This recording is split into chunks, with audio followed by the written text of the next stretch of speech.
Hello and welcome to our very first Oomph podcast. I'm here with Hannah Matthias. Matthias. Matthias. You got my name wrong. That's a great start, Yusuf.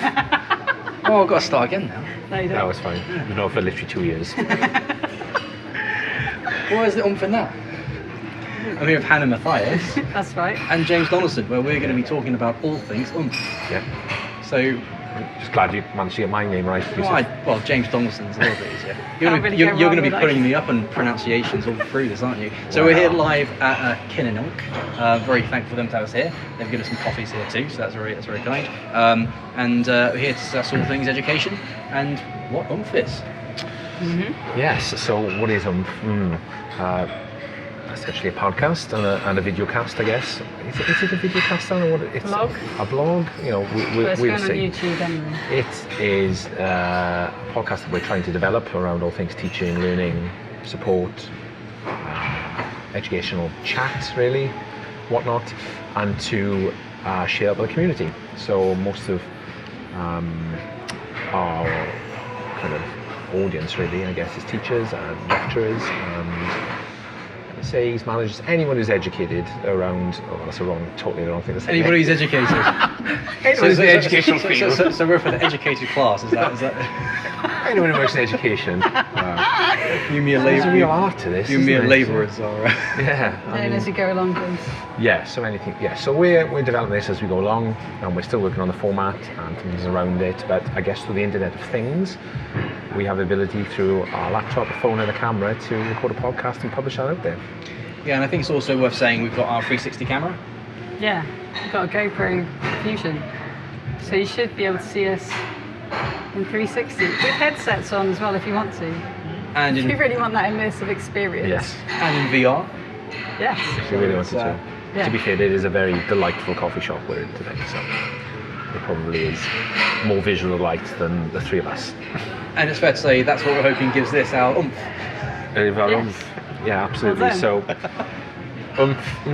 I guess that word where you kind of want to give a little bit more.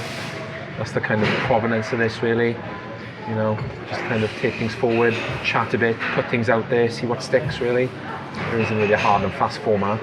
Maybe we'll develop. We'll see. I think it's fair to say that a lot of people, we talk about doing things, so we've actually spoken about doing something like this, but actually getting it done is another matter. Oh, that's a very so Boris term to throw in there.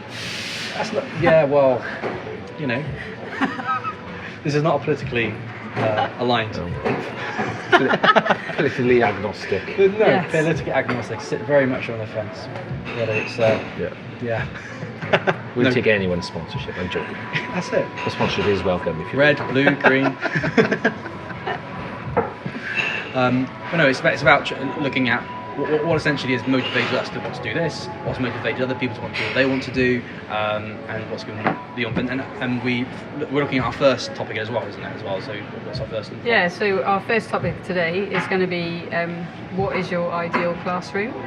So that kind of came about the other day. Me and Yusuf were chatting in the office about classroom design, learning space design, Yeah.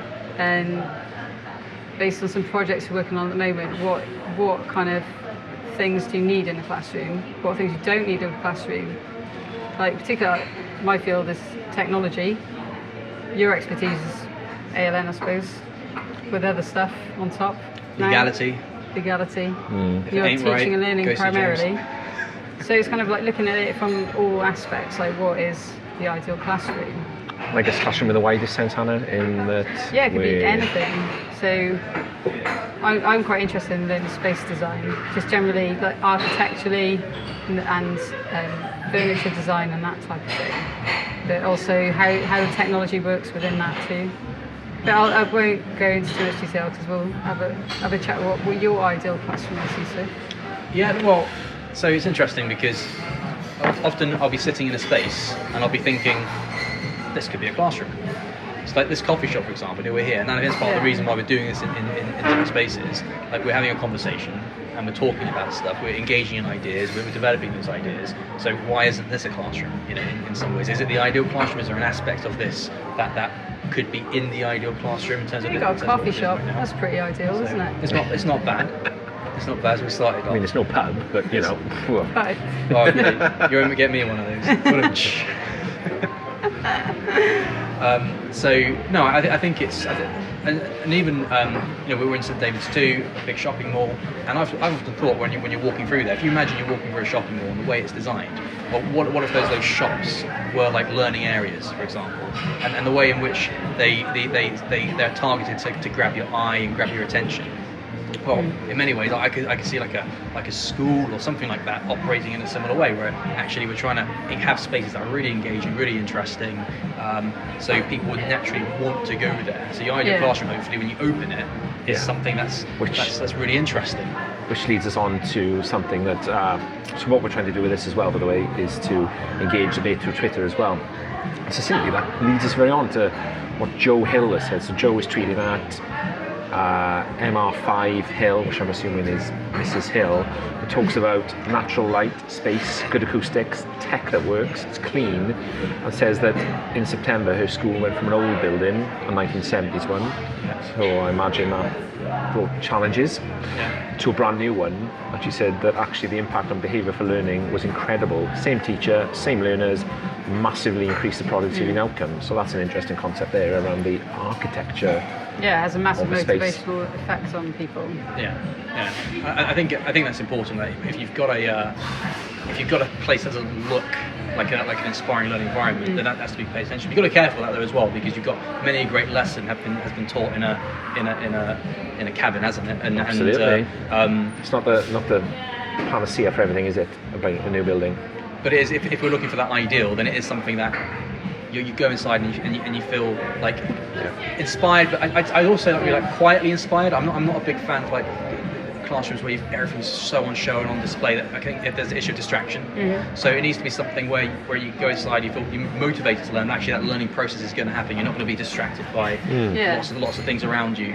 So it's going to be an immersive learning experience when you're in and you're quite focused on what you're going to learn. I was doing a bit of research on the weekend and came across this company in Denmark. They're called the Digital Learning Lab, and they kind of focus more around. It's all about work. They work with schools to develop their spaces before they move into them, but if they focus more on developing a new learning culture rather than a learning space, I suppose, because they're trying to enforce changes in learning culture as well as a new space. But that was their focus. I thought that was quite interesting, because I think like tweet said, you can influence culture towards learning through having good space design. I think the idea of culture is really important, because that's an example of where a move has gone well, but there have been many moves that haven't gone well, and there's been much resource that's been spent on £20 million buildings, £30 million buildings, but if the culture and the sort of the reason and the ethos isn't there behind, then it's really, then you can see how these things can fall apart. And I think that's where like the leadership, the sort of the drive of what that place is supposed to be like comes in. So we're in a shopping mall now, and it's like John Lewis is different to River Island. There's a different culture there. Yeah. So that's because they are different. So likewise, there's no problem in schools being different, classrooms being different, but what is it that you're trying to achieve with it, and what's the culture around it? Yeah, it's getting the teachers involved in that design. So I think, like you said, a lot of new builds, where it falls down is generally where an architect's designed it on their own in isolation without thinking about the pedagogy. No. Because it's got to be very linked to new pedagogies that we're trying now. Whereas I regularly walk into classrooms and it's still very Victorian style rows of teaching going on and learning. Whereas how can we make it more flexible to accommodate these new pedagogies? Something that Becky Bowler, for those who may know, is a teacher in Risk of Comp, so shout out to them. Again, talks about the need for flexibility, more seating desks where possible to fit in around it, and activities to fit in easily around that. So I mean, how much that, again, the architecture around that flexible design, because I guess at that point you could still put things in rows if it dictated or you needed it, but then the ability to change that rather than have fixed desks, and I think probably most classrooms have that kind of ability, but still probably work to do essentially, but I don't know. What would you say, James, from that sort of like inclusive aspect, the ideal classroom needs? Because I think it's quite a challenging question in the sense that you have those maybe profound needs with the ideal classroom. So where does that inclusion start? Where does it end? Yeah, absolutely. I mean, it's a really interesting topic, and one probably that you probably cover on its own podcast around that. I think you have to talk a lot about, and lots of commentators on this, so lots of good people like Hector Minto and Microsoft, Michael Vermeesh, loads of good people, colleague Joe Baldwin and Virgin, around this idea that, if we try and make as much universal learning provision as we can, and this concept essentially based on the social model of disability, that let's try and remove as many barriers as we can. And I think this is where technology can have a really good part to play. Okay. So, inherently good planning and planning laws and design will inbuilt things like lifts, elevators, braille, alarms in classrooms that are red, so deaf or hearing impaired learners can access. It's just basic things that we should probably put in every building. The reality is that we should, because it helps everybody regardless around that. Also think then there's ability for things like technology. So, Google, Apple and Microsoft have come leaps and bounds, I personally feel, in terms of their accessibility, things like seeing AI, the fact that something like Microsoft Teams or Classroom can automatically transcribe video, that we have screen readers, that digital accessibility becomes really important, because that then, I think, creates that culture, because it's not just that learner where they understand the benefits, it's everyone. So I think the design of that, but again, a lot of that comes down to the teaching and learning approaches and how we train our teachers, our lecturers, our staff, because there's no good, and I'm sure colleagues like good friend of ours like Mark Anderson would say there's no point in just chucking the technology in there if we don't have the culture, or we don't have the training, or we don't look at the model around that. So I think there's something to be said around that. But equally then, what do we see are those kind of collegiate learning spaces as well? So things like our libraries, our success centres, your hives, what you call them, our wellbeing hubs, your resource bases, what do they look like to support that teaching and learning? Yes, learning takes place anywhere. Exactly.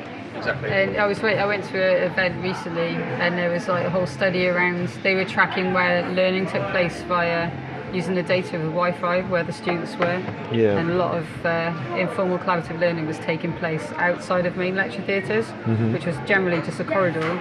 So they decided to put in more comfortable seating and collaborative seating or workspaces and stuff like that to help support that learning, and it just grew. More and more people started using it, and it was all through using effective use of their data to see where that learning took place.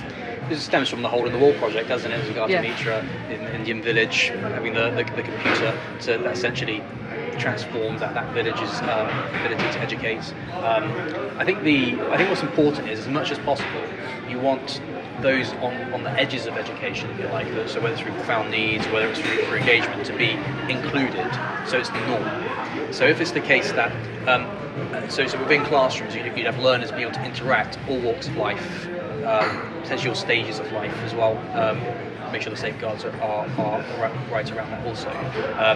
But for the technology or for the design to be so well mitigated, or so well designed so it mitigates those needs. So from the experience, if you're within that sort of like that middle cohort, where you're standing learner or whatever it is, you're there, you don't notice it. And if we could get that interaction happening from a really young age, then actually it becomes the norm that within your class you've got people who are quite different to you for whatever reason, but you recognise that they are learning maybe differently, but they are still learning. But then you also recognise that actually you are a learner with specific needs, just like someone else is a learner with specific needs, and those needs are potentially different. And so I think the ideal classroom would be able to have as diverse a pot of needs as possible, bring them together and allow them to learn at their pace. But putting that into practice is another thing. Yeah, because there are rigidity around criteria and whatnot, on the curriculum design. How do you maximise efficiencies of resource? This is our education system restricts it as well, because in Scandinavia they have multiple courses and multiple level learners all working together in one big space and projects and things like that. So our own education system currently restricts that unless you're very innovative in your thinking of how you tackle that. I suppose the new curriculum coming in, the idea of that is there, but the classrooms don't complement that way and that methodology of learning. And I think, well, Yusuf, you'll probably tell me more, but we've had colleagues that have visited the Basque Country recently, and do correct me if the pronunciation is wrong, Technica, which is a kind of, again, another pedagogy in how it's learned, of a very iterative process of meeting the challenge, designing the challenge, but each zone set out for that different purpose, so it's kind of like a project-based learning. I think, again, it's different approaches, isn't it? It is, and part of the problem is that, and this often comes about, is a lot of the ideas we speak about, like project-based learning, aren't new. Yes. They've been around for a long time, and I think what ultimately in the UK has inhibited that are our preconceived ideas of what education is, and I think and I think one of the things we struggle to do is recognise the impact that our education system has had on us. And because ultimately here, which is the standard model of education, if you like, is the model of education that's grown across the world, is the model of education that countries look to adopt, came from that sort of pew model with the pulpit at the front and essentially people speaking to you. And yes, there's a place for that, but ultimately we come across a couple hundred years later and we're still delivering a lot of our education like that. And I think it's hard for us to, it's not that we don't want to, but it's hard for us to recognise how our minds have been cultured so much and almost institutionalised so much that when we say project-based learning, we sort of interpret it through the lens of, but how can I ultimately get that through some sort of direct instruction with the student? How can I just, but it's project-based learning, but somehow I'm going to have to tell you about something, aren't I? And it's, and I think there are lots of reasons for that. I think one of the biggest reasons are the outcomes, because when you look at what happened in Scotland, when they looked at the new curriculum design, and then there's a lot of fantastic work that went into that. But the biggest thing that inhibited the implementation of that and is inhibiting it is the endpoint assessment outcomes. That ultimately they're going to have to take their tests, their GCSEs, and those GCSEs are going to impact on their A-levels, and those A-levels are measured by universities. Yes. So, and that is where it ultimately in Scotland that sort of tension between what we want to do and ultimately what we have to actually get them through came about. And I think that the ideal classroom I certainly think would have fewer restrictions on it. It's that endpoint assessment. When you look at maybe Scandinavian models of assessment, when you look at different like international baccalaureate is something else. That, again, when we tried the international baccalaureate here in a lot of schools, we've done it through the mentality of same delivery, isn't it? Of our sort of lens of thinking, and that's why a lot of IB schools have struggled to get them off the ground. So I think culture is really important. So any ideal classroom, the culture of it, behind it, and what you're trying to achieve on is really important. Yeah, I mean, there's a lot of tweets again from colleagues, but lots. Just to let you know what we're aiming to do with this as well is put any resources or anything we chat about, links on the website so you can access these as well. But also to get a bit of a conversation going around this as well. A lot of technology talk here, Hannah, around things around high-speed Wi-Fi. The ability to get learners not necessarily kind of one-to-one devices, but that ability to have multiple different platforms and a big kill button, not literally students of course, but the ability to turn off that internet when you need to around it really. So I mean, that's just 3 tweets, but all mention the role of technology. I think it's key, but I think there's still a long way to go in a lot of institutions, particularly their Wi-Fi capability. The infrastructure holds a lot of this type of stuff back, but ideally, if you didn't have to worry about these issues, technology would be completely seamless, and you wouldn't have to think about it. It would just work. It would just walk it. You just walk into a room, and depending on what methodology you're trying to deliver, you'd use the most appropriate tools to do that. But I think there's also a place for non-technology things that I think sometimes get forgotten. Like I was discussing with you about the idea wall and stuff like that, having like places to just be creative in your classroom as well. I think that's, if you think back to like what it was like in your primary school classroom, it was really colourful, really playful, and Depending which primary school went to now. Depends on primary school. But and that element of fun has kind of been lost as soon as you get into secondary school. And I don't see why we should lose that element of fun from our classroom just to kind of get the numbers of students in there. And again, I'd say that is because of the testing, isn't it? When you can still have creative spaces to help support that. But I don't know if it's just a lack of inspiration in designing classrooms back when in the 70s when they first. Most of our schools around this area were built in the 70s, aren't they? It's like how many students can we get in a room type thing, rather than how can we really think about how the space could work. I don't know. No, it's a really good point. I think it's interesting that we said, almost tongue-in-cheek, but not completely tongue-in-cheek, the idea of having a blackboard of chalk. I mean, like just that being there, and why wouldn't that be in the ideal classroom? Depending how it is used, who's using it, and that sort of idea wall. There's a lot of sort of that therapeutic element of just people actually holding something tangible, using it. Be more active, I think, in the classroom as well, like getting people up and about and moving them around. There's loads of evidence to show that being more active does help them retain their information. So and having that space to we're talking about sort of having the students becoming the teacher, in the sense that if you imagine you had multiple presentation points, whether it's through a chalkboard or for a screen, where the students or a pair of students can present their ideas to 4 or 5 people or 10 people grouped around them. So that element of direct instruction, if you like, or that element of lecturing actually can still happen, but it's coming from students. Would be quite useful as well. Yeah, I think also we've only really been talking about a traditional classroom like with walls. This is true. Whereas there's a lot more scope for us. A lot of primary schools do a lot of outdoor learning. I don't think we really do that much. It's vocational stuff happens in workshops and things like that and out in the fields, but I think there's more scope for doing more outdoor learning, particularly like GCSE maths classes and stuff like that. Continuing to teach a student that hasn't been successfully taught in a traditional manner, why continue to teach them in that traditional manner?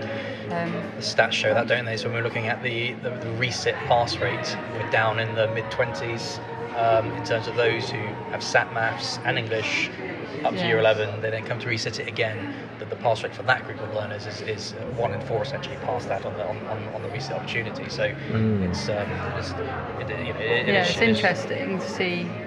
Like, would a complete change of delivery change that? And equally, because we've talked a lot, I guess, around physical space here, haven't we? But some of the best classrooms that I had of when I've undertaken some courses on platforms like Future Learn or some LinkedIn Learning, or anything around that. Equally, sometimes just watching a YouTube video on how to change the seal on my washing machine. Well, no one else can tell me to do it, but somewhere in the world someone has videoed themselves changing my exact washing machine, and I'm able to access that on my phone and solve my problem within 10 minutes. Which then... That's probably the biggest learning platform in the world at the moment, YouTube. Khan Academy was essentially created on that model and evolved from someone essentially tutoring his sister through videos, and that grew into an incredible platform. Yeah, absolutely. I think an ideal classroom has to incorporate, rather than saying that's not a way to do something, or that's something that should be immersed in within the classroom if it's there, if it's possible, and it's better for the student to do that. That's the best thing for that student to do. Then surely it should be in the classroom, or shouldn't it? I don't know. Should tweet us and let us know. Let us know your views. It's equally as much a dialogue as a guest, really. Another tweet really is a guy from London who Hannah and I know reasonably well, called Essam, who's doing a lot of good work, I should say, with learners with HI around utilising Teams and whatnot, and so there's some good work going on there. And he talks about learning that is meaningful and relevant in the context of projects that look like community issues, global issues, connect us to a wider sense of humanity, which is an interesting one. Real world problems. I mean, we also know that there's Paul Lanny or Watkins, or many know him as, does a lot of work with Welshback and charities around there, which again, Yeah, he does gives a lot of people that global kind of Skype calls and things like that, so, doesn't he? So, you know, I think it's a work. yeah. Without going too ethereal, the point of education, learning for learning's sake, or learning for purpose, or to drive change, or to foster that community. I don't know where we stand on that. Yeah, I think that will change. The new curriculum kind of supports that more, I think, for primary, secondary coming through at the moment. It's whether that's then, that type of ethos is then like continued into FE, because it's completely different when you get to FE, isn't it? So you've got to be a bit more imaginative. It does happen. There's lots of good teachers doing some really cool assessments, working with local community groups. Yeah. But it takes that, it's harder to do, I think. But it's whether you value that enough to have that impact on your learners, I suppose. Yeah, it's the balance, isn't it? Not just learning just to get a job, any job. It's about using those skills that you learn to leverage a job that you want out of it, rather than just saying you're doing this because of this. Or a job in the future too. Yeah. Developing skills for careers down the line too, aren't you? It's not just the first job you get. Yeah, and you know, I did a history degree. Did you? I did. Didn't know that. I think you did a law degree. I did a second one. Too. So whammy. But essentially, you know, the skills that you learn from there are applicable across different scenarios. So I guess, you know, I'm not saying that's, certainly there's probably something in that, isn't it? We all talk about not teaching for the exam, or not teaching to the spec, or not teaching for that, but teaching those skills which then enable that to happen as a consequence of those skills. Yeah. It's interesting because at university, the expectations are set that there is going to be a lot of independent work, and you'll be lectured to, and then there'll be seminars for clarification, but then ultimately it's assignment driven. I mean, we've got someone with us from MIT, and I was talking to him about what teaching and learning is like at MIT, and essentially the expectations are set through the assignments that they're given. So they're not really measured on how much they are attending all their lectures. It's more just, are they doing the work that they need to do to be able to complete the assignments, and that gets measured, and then the feedback's set. And I think in terms of looking at that ideal classroom, it would be something where, if we're trying to be as inclusive as possible, is it something that you have to actually walk into all the time? Yeah. You know, is it, and when you're looking at sort of those harder to reach areas, or you're looking at models where people have been, where schools have been closed and bigger ones have been opened, I think that there is a space to think of that classroom need everyone present all the time at the same time. Well, especially with technology now, they could Skype in from home or Google Hangout from home. They don't have to be there, do they? No. And it could be pre-recorded if necessary. But then you come to the other point of what does that do to everyone who is turning up, and who is does that take away value? If I've gone to the classroom physically and I'm there, and then but likewise when you're in your lecture, no doubt, you know, in your history lecture you've got someone who's come along and gone to all the lectures, but someone else who might have got a better, higher degree mark or whatever is out. Yeah, they might already know the knowledge, wouldn't they? Recognise my face. Speaking of Hang on. Can't do it that way, can I? There we go. That'll be on the edit. Let's do it that way so no one can see my pin. I've always feel like when you see a comedian on Netflix and they tell a joke and you think, that's not making the edit. I feel like you need to say that, that's not making the edit. As if like I know how to edit, so of course whatever's on the edit is going to be on the edit according to what Hannah wants to put on the edit. I'll just put it all in. I'll do an outtake reel. Yeah, and I'll put that up then. Yeah, absolutely. So, summing up, where are we? What have we decided? What is our ideal classroom? I think it's sort of everyone's got different ideas, haven't they? It depends. I think it's got to be appropriate for the that doesn't help our architects, does it? No. But there should be different spaces for different things, I think. And like you have your informal spaces, like your library areas or your corridor areas, and different classrooms have different capabilities of becoming whatever they want to be. I think that's the thing, it's got to be flexible.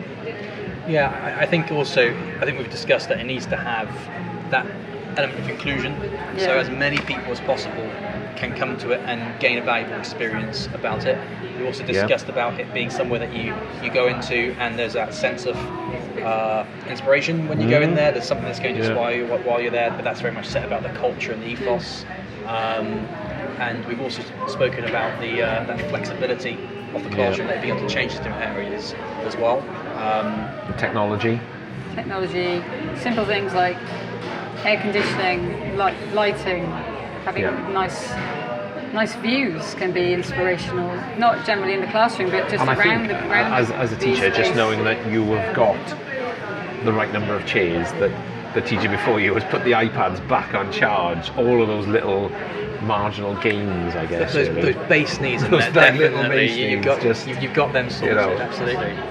Well, we had that, didn't we? On our build up to this on Twitter, people just say it's just a classroom that works for starters. Would be good, which I think that's more a measure of some of the issues that we have with education as opposed to that ideal classroom. But I think certainly it's something that needs to be inclusive and engages people. And I think when we're looking at putting that 21st century spin on it as well, with the use of technology, it needs to be something where we're really adding value to the learner whilst they're in there, because actually it is potentially possible that they could have watched that outside. It's potentially possible that AI could have done that for them. We haven't really spoken about that in this podcast, but future topic. It's a future topic. It's who's the guy who did the presentation for us on Tom Nagel, Andy Nagel, Andy Nagel, who PowerPoint's created within 10 seconds on the life of Martin Luther King. So if that's possible, then so now what are we going to do with that? And I think our Idle Classroom would adjust based on how technology and trends change as well. And if we can have those things, then we have our Idle Classroom. But we also remember we can't forget about the slide. Oh yeah, you definitely got to have a slide. We've got to have a slide. Well, we've received the best to last, really. That more than one tweet talking about a slide. Well, yeah, it's the essential thing. Which, again, our good friend Mark Anderson thought was a slide deck that Hannah wanted in there, really. But no, we mean a physical slide. And of course, we all know that any learning space is always added to by a slide.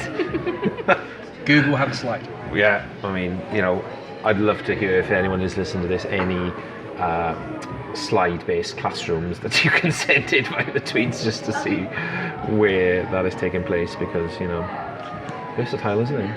Yeah. The objective at the top, slide down, and then by the end of it, the learning slide. The learning slide. That's it. Yeah. Slide into But we're not going down. Down is the new up. Yeah. Down is the new up. Right. Okay. So just follow us on Twitter, and we are Oomph. It is. It's very catchy. We are oomph.com as well. Yeah. So any jingles welcome. We'll be putting my personal up the, favourite currently. Things that make you go.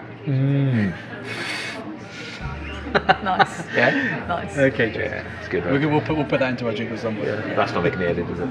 that's so in the edit. So we'll be putting up the edited podcast up on there, as soon as we can, on the Twitter. And I don't know what the next topic is for the next show. We're happy to have suggestions. Yeah. And we must talk about our raffle. Raffle? Yeah, with our Oomph t-shirts. Who's going to win our first Oomph t-shirt? This is the first time we're hearing of this. Me too. So literally the first thing, considering we've been planning this for a while, the first time you decide to mention a raffle. We've got to have a raffle on an Oomph t-shirt, so out of the first 200 followers. I've suddenly transported back to a school disco in my local rugby club around having the raffle. Yeah, well then we could the committee meet raffle. We can take it out of the Oomph basket or whatever we want to have. The Oomph basket. There's a basket involved now as well, is there? Of course there is. I'll buy the basket, you buy the t-shirt. Oh well. There'll be a prize. Let's discuss this offside. Okay. Thanks everyone. Anyway, take care. Take care. Bye. Bye.